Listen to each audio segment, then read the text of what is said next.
प्रिय छात्रों, आज हम आपको कक्षा 8 की वसंत पुस्तक से लिया गया सुदामा चरित्र, जो कवि नरोत्तम द्वारा रचित है, उसका भावार्थ समझाएं। तो पहला पद्यांश है। शीश पगाने झगा तन में, प्रभु जाने को आही बसे के ही ग्रामा। धोती फटीसी लटी दुपटी, और पाए उपाने को नहीं सामा। द्वार खड़ो द्विज दुर्बल एक, रहियो चकिसो वसुधा विरामा। पूछत दीन दयाल को धाम, बतावत आपनो नाम सुदामा। पगा कहते हैं पगड़ी को जो सिर पर धारण की जाती है। झंगा कहते हैं ढीले ढाले कुर्ते को जो शरीर पर ग्रामीण अंचलों में पहना जाता है। आही बसे के ग्रामा, आही कहते हैं किस गांव में से का रहने वाला है। आही बसे के ही ग्रामा, किस गांव का रहने वाला है। धोती फटीसी, फटी हुई धोती पहना है। लटी दुपटी, और एक दुपट्टा उसके गले में लटका हुआ है। और उपाय उपाने को नहीं सामा। उपाने कहते हैं जूता या जूती, जो ग्रामीण अंचल में पहनी जाती है, उसके पैर में कोई जूती नहीं है। द्वार खड़ो द्विज दुर्बल, द्विज कहते हैं ब्राह्मण को, दुर्बल कहते हैं कमजोर। रहियो चकिसो वसुधा विरामा, चकिसो कहते हैं चकित होकर। वसुधा अभिरामा, इस सुंदर नगरी को देख रहा है। पूछत दीन दयाल को धाम, धाम कहते हैं निवास स्थान। बतावत अपनो नाम सुदामा, अपना नाम सुदामा बताता है। तो ये पद्यांश, इसका प्रसंग इस तरह से है, या संदर्भ इस तरीके से है, जब सुदामा अपनी पत्नी द्वारा प्रेरित किए जाने पर पैदल ही द्वारका पहुंच जाते हैं श्री कृष्ण से मिलने के लिए। तो द्वारपाल श्री कृष्ण के पास पहुंचकर उनका जो परिचय देते हैं, उसमें इस पद्यांश में उसका वर्णन है। तो द्वारपाल श्री कृष्ण से जाकर बताते हैं कि एक गरीब दुर्बल ब्राह्मण जो अपना नाम सुदामा बता रहा है, उसके वो आपका निवास स्थान पूछ रहा है। उसके सिर पर न तो पगड़ी है, ना उसके शरीर में कुर्ता है, और प्रभु हम ये भी नहीं जानते वो किस गांव से आया हुआ है। उसकी धोती फटी हुई है, और उसके गले में एक दुपट्टा लटक रहा है, और उसके पैरों में जूते भी नहीं हैं। द्वारपाल ने बताया जो निर्बल ब्राह्मण बाहर खड़ा हुआ है, वह चकित होकर द्वारका नगरी को आश्चर्य से देख रहा है, और आपका निवास स्थान पूछ रहा है, और अपना नाम सुदामा बता रहा है। नेक्स्ट,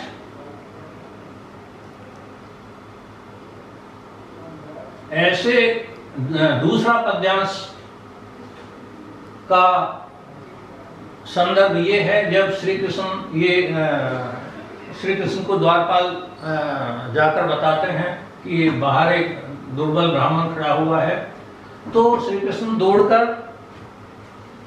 अपने मित्र को द्वार पर रिसीव करते हैं, और उन्हें बड़े उत्साह के साथ अपने महल के अंदर ले आते हैं, और उनसे जो बातें होती हैं उसका विवरण इसमें है। ऐसे बेहाल बिवाइन सो, पग कंटक जाल लगी पुनि जोए। हाय महादुख पायो सखा, तुम आए इतः नए कितः दिन खोए। देखी सुदामा की दीन दशा, करुणा करके करुणा निधि रोए। पानी परात को हाथ छियो नहीं, नैनन के जल से पग धोए। ऐसे बेहाल बिवाइन सो, बिवाइन कहते हैं बिवाई। ग्रामीण अंचल में जो लोग जूते या जूतियां नहीं पहनते हैं, तो उनकी पैर की एड़ियां फट जाती हैं और उनसे खून रिसने लगता है। तो ऐसे घाव को बिवाई कहा जाता है। पग कंटक जाल, पग कहते हैं पैर को, कंटक कहते हैं जो लोग जूती नहीं पहनते गांव में और चलते फिरते हैं तो उनके पैर में कांटे लग जाते हैं। कंटक जाल, जाल कहते हैं जब बहुत सारे कांटे लगे हों तो वो कहलाएगा कंटक जाल। लगे पुनि जोए, बार बार करके जोए कहते हैं निकाले उन्होंने।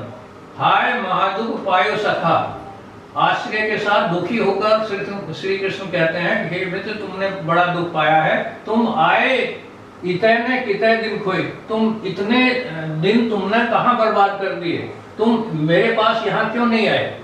देखी सुदामा की दीन दशा, अपने मित्र सुदामा की इस दीनहीन दशा को देखकर करुणा के सागर, करुणा नदी कहते हैं श्री कृष्ण को, तो करुणा के सागर श्री कृष्ण दया करके अपने मित्र पर रोने लगे।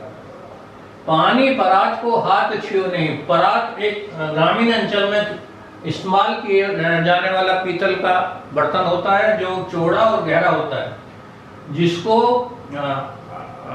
रोटियां बनाने के लिए, आटा मलने के लिए इस्तेमाल किया जाता है। और कभी कभी इसको जो हमारे यहाँ अतिथि आते हैं उसके अंदर पानी भरकर उनके पैर धोए जाते हैं ताकि उनके प्रति सम्मान प्रदर्शित किया जा सके।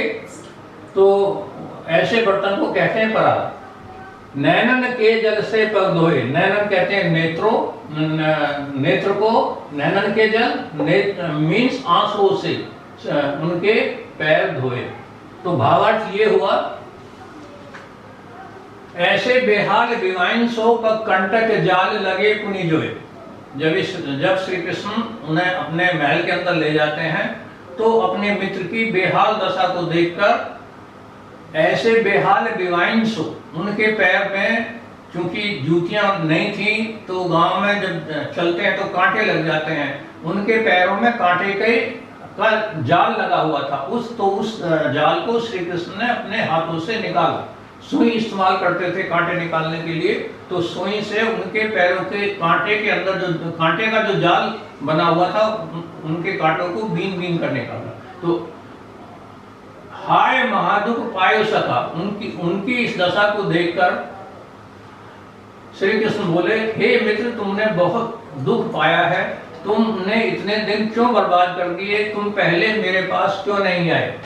देखी सुदामा की दीन दशा, अपने मित्र सुदामा की इस दीनहीन दशा को देखकर करुणा के सागर, करुणा निधि में श्री कृष्ण, करुणा के सागर श्री कृष्ण दया करके अपने मित्र की इस दीनहीन दशा पर दया करके रोने लगे। और इतने रोए कि पानी परात को हाथ छुओ नहीं। जो सुदामा के स्वागत के लिए उन्होंने परात में पानी भरकर मंगाया था उनके पैर धोने के लिए, उसको हाथ लगाने की जरूरत ही नहीं पड़ी और उन्होंने अपने आंखों के आंसुओं से उनके पैर धो डाले। नेक्स्ट, कछु भाभी हमको दियो सो तुम काहे न देख, चापी पोटरी काक में रहो कहो के हेत। आगे चना गुरुमात दिए तय ले तुम चाबी हमें नहीं दीने, श्याम रहो मुस्काए सुदामा सो चोरी की बान में हो जू प्रवीण। पोटरी काक में चापी रहे तुम खोलत नाही सुधारस धोने, पाचली बानी अजो न तजो तुम तेसई बाबुल के तंदुल कीने। तो इस पद्यांत में श्री कृष्ण अपने मित्र सुदामा से अपनी बचपन की बातों का स्मरण कराते हैं और कहते हैं कि मेरी भाभी ने आपको, जब आप यहाँ के लिए चले होगे तो आपको उपहार में कुछ दिया होगा, तो उस उपहार को तुम अपनी कांख कहते हैं बगल में, चापी पोटरी काक में, चापी कहते हैं दबाए हुए हो, पोटरी पोटली। ग्रामीण अंचल में ग्रामीणों की ये आदत होती है, वो सामान ले जाने के लिए थैला या बैग का इस्तेमाल नहीं करते, वो कपड़े में ही उस चीज को बांध लेते हैं और उसे अपनी लाठी पे या बगल में दबा लेते हैं। तो ऐसे उसको पोटरी कहा जाता है। पोटली वर्ड है एक्चुअली और उसका अपभ्रंश पोटरी है। तो चापी कहते हैं दबाए हुए हो, चापी पोटरी काक में, तुम बगल में उस पोटरी को दबाए हुए हो, रहे कहो के ही हेतु, इस पोटरी को बगल में किसके लिए दबाए हो। अब बचपन की बातों का स्मरण कराते हुए श्री कृष्ण सुदामा से कहते हैं कि याद है जब हम और तुम गुरुकुल में साथ साथ पढ़ते थे, तो एक बार गुरु माता का मीनिंग है जो उस समय आश्रम में शिक्षक होते थे, ऋषि होते थे, आश्रम पद्धति थी पहले, तो उनकी वाइफ को गुरु माता कहा जाता था। तो आगे चना गुरु मात दिए थे। तुम्हें बचपन की बात याद है जब तो और हम आश्रम में पढ़ते थे, तो एक बार गुरु माता ने मेरे और तुम्हारे लिए चने खाने के लिए दिए थे। ले तुम चाह भी हमें नहीं दिए, और वो चने तुमने अकेले चबा लिए, मुझे नहीं दिए खाने के लिए। अब उदाहरण देते हुए श्री कृष्ण उदामा को कहते हैं, श्याम कहो मुस्कुराए सुदामा सु। अब मुस्कुराकर श्री कृष्ण सुदामा से कहते हैं, अब ऐसा लगता है अब चोरी की आदत में बड़े तुम होशियार हो। आज भी जो भाभी द्वारा उपहार दिया गया उपहार है, तुम मुझे नहीं देना चाहते, तुम उसे छुपाकर खुद ही खा लेना चाहते थे। तो फिर पोटरी काक में चापी रहे तुम। मेरी भाभी के द्वारा जो चावल तुम्हें दिए हैं, जो तुमने पोटरी में बांधे हुए हैं और बगल में दबाए हुए हैं, खोलत ना ही सुधा रस बीने। मेरे लिए वो जो चावल हैं वो अमृत में भीगे हुए, सब इतने बहुमूल्य हैं कि अमृत में भीगे हुए चावलों के समान है, और उस चावल की पोटरी को तुम अपने बगल में दबाए हुए हो। पाचली बानी अजो ने तजो तुम, यानी पिछली, पाचली कहते हैं पिछली, बानी कहते हैं आदत को, अजो कहते हैं आज, न तजो तुम, तलना कहते हैं छोड़ना, और तुम कहते हैं आप। हे सुदामा, तुम्हारी जो पिछली आदत है चोरी करने की, वो अभी तक तुमने छोड़ी नहीं है। ऐसे ही भाबुल के तंदुल कीने, और उन जो चावलों को जो भाभी ने मेरे लिए दिए हैं, उन्हें अपनी पोटरी में दबाकर बगल में दबाए हुए हो, और आज शायद उन चावलों को भी तुम खुद ही खाना चाहते हो।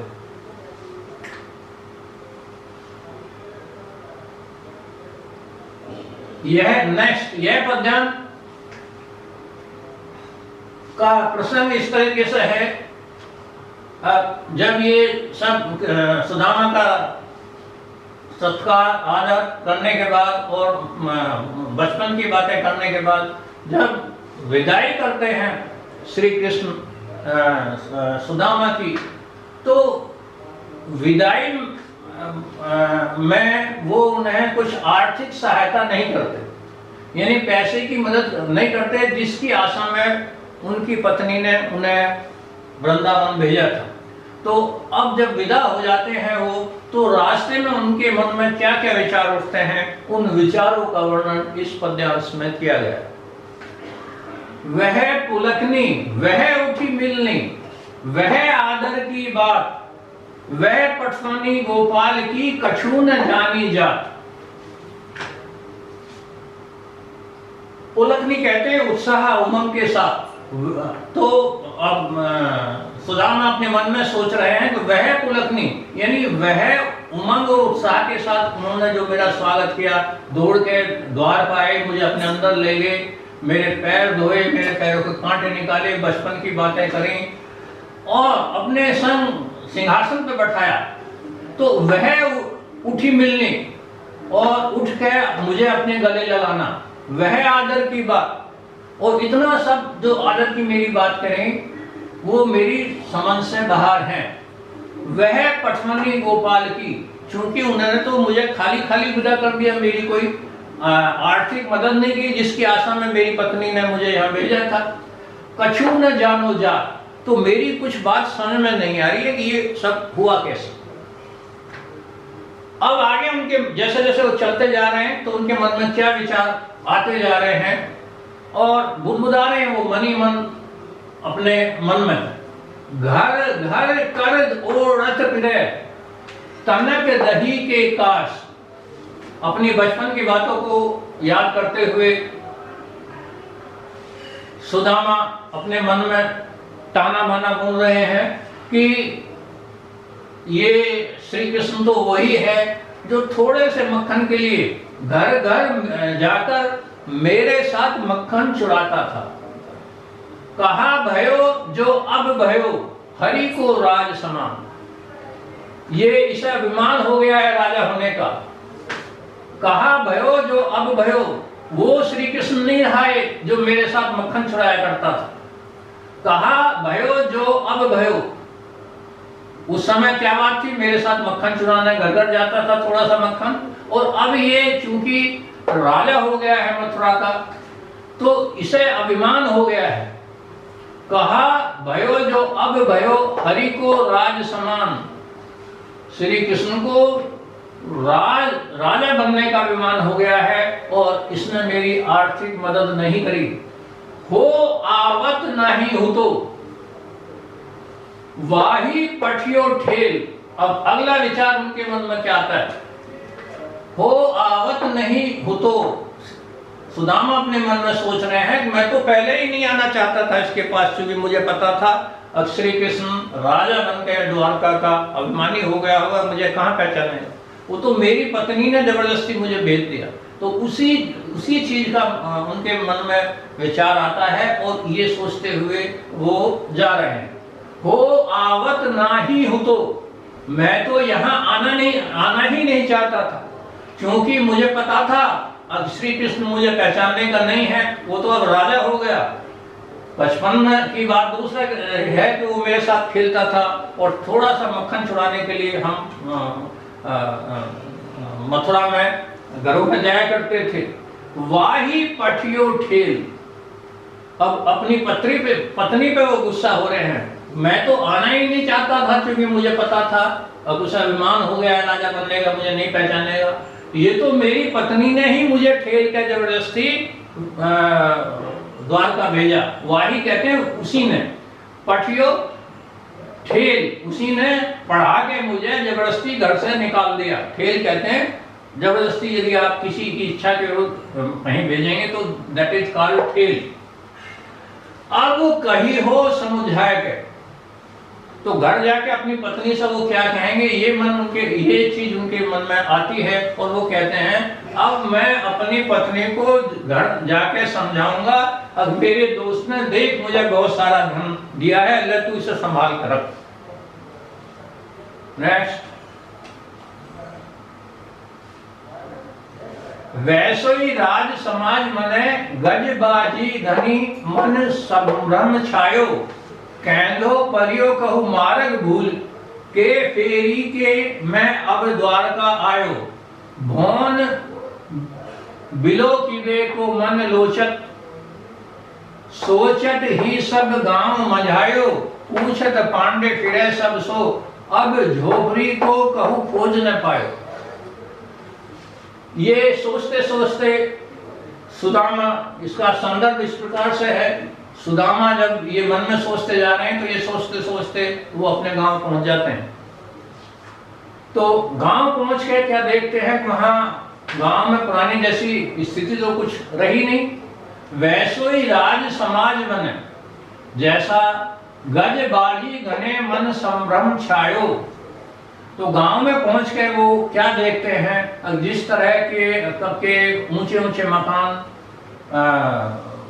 द्वारका में थे, तो वैसे ही सब मकान बने हुए हैं गांव में, और गांव में हाथी घोड़े सब घरों के बाहर खड़े हुए हैं। तो ये सब देख के सुदामा के मन में ये भ्रम छा गया। क्या भ्रम छा गया, कैंदो परियो कहूं मार्ग भूली के फेरी के मैं अब द्वारका आयो।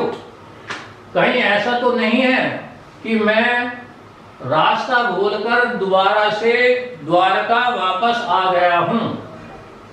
भौन बिलो किबे को मन लोचत, सोचत ही सब गांव मझायो। इन ऊंचे ऊंचे मकानों को, सुंदर मकानों को देखने के लिए उसके मन में लालसा जागृत हुई। उनके भाई ये क्या चक्कर है, इतने ऊंचे ऊंचे मकान मेरे गांव में कहां से आ गए। तो इनको देखने के लिए उसके मन में लालच आ गया, और ये सोचते ही वो गांव के मध्य में पहुंच गए और लोगों से पूछने लगे, भाई यहाँ मेरी एक झोंपड़ी हुआ करती थी, वो कहाँ चली गई। पूछत पांडे फिरे सब सो, पर झोपड़ी को कहूं खोज न पायो। सुदामा पांडे गांव के सब लोगों से ये पूछते घूम रहे हैं कि भाई यहाँ छप्पर की मेरी एक झोपड़ी हुआ करती थी, वो कहाँ चली गई, लेकिन कहीं भी वो गांव में अपनी झोपड़ी नहीं खोज पाई।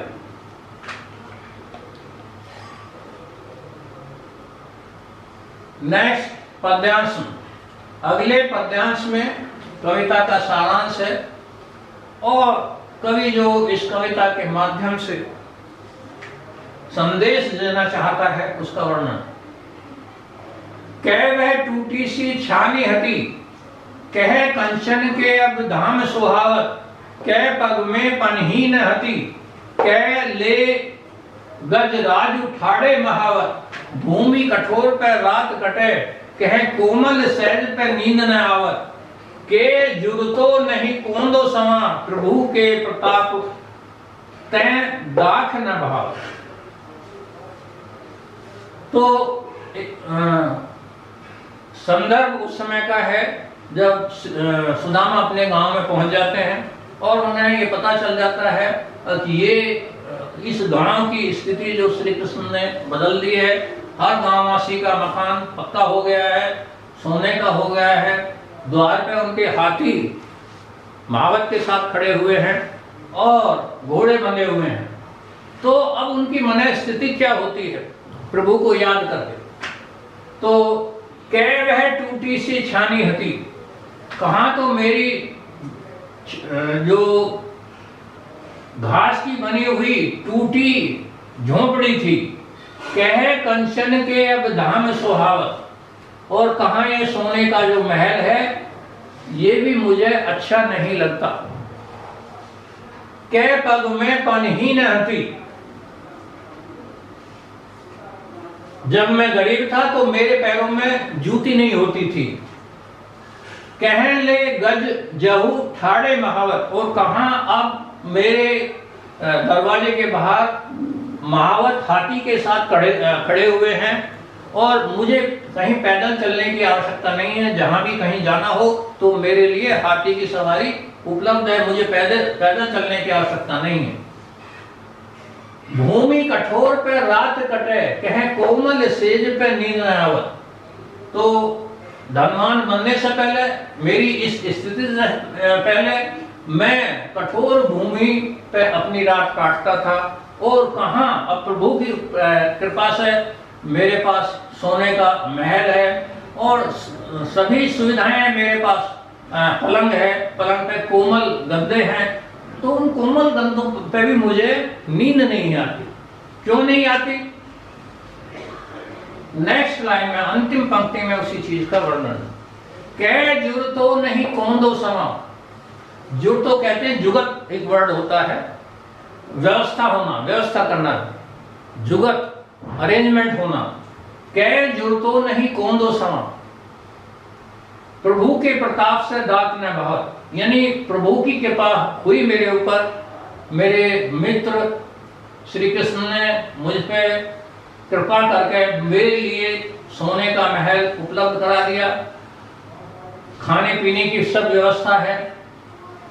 तो कहाँ तो मेरी वो स्थिति थी, कह जुड़तो नहीं कोंदो समा, कहाँ तो मुझे पेट भरने के लिए भी सवा के चावल या कोंदो की जुगत नहीं हो पाती थी, अरेंजमेंट नहीं हो पाता था। और कहाँ अब प्रभु के प्रताप से मेरे पास किशमिश, चुआरे, ये सब फ्रूट उपलब्ध है, और वो भी प्रभु के प्रताप के कारण मुझे अच्छे नहीं लगते। Thank you.